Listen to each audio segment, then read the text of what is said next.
कैसे हुआ महाभारत में लाखों योद्धाओं का भोजन का प्रबंध। महाभारत के युद्ध के बारे में तो हम सभी ने सुना और पढ़ा है। इसको हम सही मायने में विश्व का प्रथम विश्वयुद्ध कह सकते हैं, क्योंकि इस युद्ध में शायद ही कोई ऐसा राज्य था जिसने इस युद्ध में भाग नहीं लिया।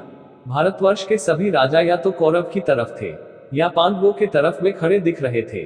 मात्र दो लोग ऐसे थे जिन्होंने युद्ध में भाग नहीं लिया था।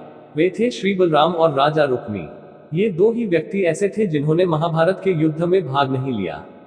परंतु उन सब में से एक राज्य ऐसा भी था जो युद्ध क्षेत्र में होते हुए भी युद्ध से अलग था, और वो था दक्षिण का उडुपी राज्य। जब उडुपी के राजा युद्ध में भाग लेने के लिए अपनी सेना सहित कुरुक्षेत्र पहुंचे तो कौरव और पांडव दोनों ने उन्हें अपनी ओर मिल जाने का प्रयत्न करने लगे। परंतु उडुपी के राजा बड़े दूरदर्शी थे। अपनी दूरदर्शिता का प्रमाण देते हुए उन्होंने श्री कृष्ण से पूछा, हे माधव, दोनों ओर से जिसे भी देखो युद्ध के लिए उत्सुक दिखता है, किंतु क्या किसी ने सोचा है कि इतनी विशाल सेना के भोजन का प्रबंध कैसे होगा, कौन करेगा? इस पर श्री कृष्ण ने कहा, राजन, आपने बात तो एकदम उचित की है, परंतु आपके इस बात को छेड़ने पर मुझे ऐसा लग रहा है कि आपके पास इसके लिए कोई उपाय है। यदि हाँ तो कृपया कर मुझे बताइए। इस पर उडुपी के राजा ने कहा, हे माधव, ये सत्य है कि दो भाइयों के बीच हो रहे इस युद्ध को मैं उचित नहीं मानता हूँ। इसी कारण इस युद्ध में मेरी भाग लेने की तनिक भी मंशा नहीं है, किंतु यह युद्ध अब टाला भी नहीं जा सकता। इसी कारण मेरी ये इच्छा है कि मैं अपनी पूरी सेना के साथ यहाँ उपस्थित होकर समस्त सेना के लिए भोजन का प्रबंध मैं करूं। उडुपी के राजा की इस बात पर श्री कृष्ण बहुत प्रसन्न हुए। उन्होंने कहा, महाराज, आपके विचार तो अति उत्तम है, परंतु इस युद्ध में लगभग 50 लाख योद्धा भाग लेंगे, जो कि एक बहुत बड़ी संख्या है।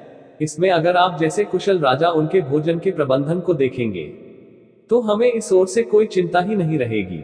मैं ये भी जानता हूं कि इस सागर जितनी विशाल सेना के भोजन का प्रबंधन करना आपके अतिरिक्त और किसी के लिए शायद संभव भी नहीं होगा। यूं तो भीमसेन भी ये कार्य कर सकते हैं, परंतु उन्हें हम युद्ध से अलग नहीं कर सकते। अतः अब आपसे ही मेरी प्रार्थना है कि आप अपनी सेना सहित दोनों ओर की सेनाओं के भोजन का भार संभालिए। इस प्रकार उडुपी के महाराज ने सेना के भोजन का प्रभार संभाला। उनकी कुशलता ऐसी थी कि सूर्योदय से सूर्यास्त तक अन्न का एक दाना भी बर्बाद नहीं होता था। युद्ध आरंभ हुआ। पहले दिन उन्होंने वहां उपस्थित दोनों सेनाओं के योद्धाओं के लिए भोजन का प्रबंध किया। ज्यों ज्यों दिन बीतते गए योद्धाओं की संख्या भी कम होती गई, परंतु उडुपी के राजा का भोजन प्रबंधन का कौशल देख दोनों ओर के योद्धा आश्चर्यचकित थे। वो सोचते कि हर दिन के अंत तक उडुपी नरेश मात्र उतने ही लोगों का भोजन कैसे बनवाते हैं जितने वास्तव में उपस्थित रहते थे। ये बात किसी को समझ ही नहीं आ रही थी कि आखिर वो ये कैसे जान लेते कि आज कितने योद्धा अपने प्राणों को त्याग देंगे ताकि उस आधार पर वे भोजन की उचित व्यवस्था करवाएं। सबसे बड़ी बात तो इतनी बड़ी सेना के भोजन का प्रबंध करना, ऊपर से इतने व्यवस्थित तरीके से, अपने आप में यह एक आश्चर्य था।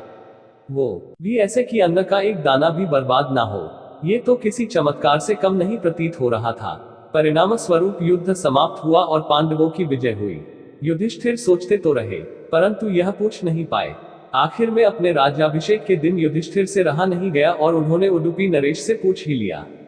वे बोले, हे महाराज, यूं तो समस्त देशों के राजा हमारी प्रशंसा कर रहे हैं कि किस प्रकार हमने कम सेना होते हुए भी ऐसी सेना को परास्त कर दिया जिसका नेतृत्व पितामह गुरु द्रोण और हमारे बड़े भाई कर्ण जैसे महारथी कर रहे थे। परंतु सही मायने में देखा जाए तो हम सबसे अधिक प्रशंसा के पात्र तो आप हैं, जिन्होंने न केवल इतनी बड़ी एवं विशाल सेना के लिए भोजन का प्रबंध किया, वरन ऐसा प्रबंधन किया कि एक दाना भी अन्न का व्यर्थ नहीं हुआ। ये देखकर और सोचकर मेरा मन उस रहस्य को जानने का हो रहा है जिसके चलते आपने इतनी आसानी और कुशलता से इस कार्य को अंजाम दिया। इस पर उडुपी के राजा ने हंसते हुए कहा, महाराज युधिष्ठिर, क्या मैं आपसे एक प्रश्न पूछ सकता हूँ? युधिष्ठिर बोले, अवश्य महाराज, आपको अनुमति लेने की आवश्यकता नहीं है। तब उडुपी के राजा बोले, राजन, आप जो इस युद्ध में विजयी हुए हैं उसका श्रेय आप किसको देंगे? इस पर युधिष्ठिर ने कहा, महाराज, श्री कृष्ण के अतिरिक्त इसका श्रेय और किसे दिया जा सकता है? सच तो ये है कि अगर वे ना होते तो कौरव सेना को हराना नामुमकिन था। तब उडुपी नरेश ने कहा, हे महाराज, यही तो मैं आपको बताना चाहता हूँ।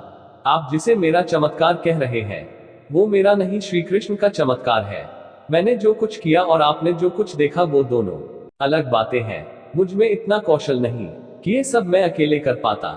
ये तो माधव का ही कमाल था। उन्होंने जो मुझे करने को कहा मैंने वही किया। ऐसा सुनकर वहां उपस्थित सभी लोग आश्चर्यचकित हो गए। तब उडुपी नरेश ने रहस्य पर से पर्दा उठाया और सारी बात बताई। उन्होंने कहा, हे महाराज, श्री कृष्ण हर रोज रात में शिविर में जाते। वहां बैठकर वो मूंगफली खाते। मैं प्रतिदिन उनके शिविर में गिनकर मूंगफली रखता था। उनके खाने के बाद फिर से गिनकर देखता था कि उन्होंने कितनी मूंगफली खाई है। बस वे जितनी मूंगफली खाते थे उससे ठीक 1000 गुना सैनिक अगले दिन युद्ध में मारे जाते थे। अर्थात अगर वे 50 मूंगफली खाते थे तो मैं समझ जाता था कि अगले दिन 50,000 योद्धा युद्ध में मृत्यु को प्राप्त होंगे। उसी अनुपात में मैं अगले दिन भोजन बनाता था। यही कारण था कि कभी भी भोजन व्यर्थ नहीं हुआ। श्री कृष्ण के इस चमत्कार को सुनकर सभी उनके आगे नतमस्तक हो गए।